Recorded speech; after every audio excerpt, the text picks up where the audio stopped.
காட்சிக்கு வச்சிருக்காங்க. கீழடியில மட்டும் கிடைச்ச பொருட்கள் இல்ல. இன்ஃபேக்ட் சொல்ல போனா அங்க கீழடியில கிடைத்த பொருட்களை விட பலவேறு இடங்களில் இருந்து கிடைத்த பொருட்களை கீழடி மியூசியத்துல வச்சிருக்காங்களே தவிர கீழடி பொருள் அங்க ரொம்ப குறைவு. அப்புறமா வர்ச்சுவல் மியூசியம்ஸ் வந்துருச்சு. எனக்கு தெரிஞ்சு அங்க ஒரு வர்ச்சுவல் ரியாலிட்டி இது ஒன்று கிரியேட் பண்ணியிருக்காங்க. அது பல இடங்கள்ல போகிற இடத்துல அந்த டிபார்ட்மெண்ட் காட்சிப்படுத்திட்டு இருக்கு. ஸோ யாரும் எதையும் மறைக்க முடியாது. பயம் வேண்டாம். இது அரசியலுக்காக பயன்படுத்துறவங்கள்ட்ட நம்ம ஒண்ணுமே பண்ண முடியாது.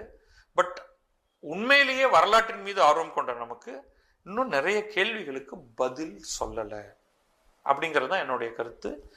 ரிப்போர்ட் வர்ற வரைக்கும் நம்ம வெயிட் பண்ணலாம். எக்ஸாக்ட்லி அதுதான். இப்ப நீங்க சொல்லணும், இப்ப இந்த ரிப்போர்ட் வந்தோடனே இதுதான் இறுதியானது அப்படின்றதும் இல்ல. அதை தாண்டி நிறைய எல்லாம் போக போகுது. ஒண்ணு.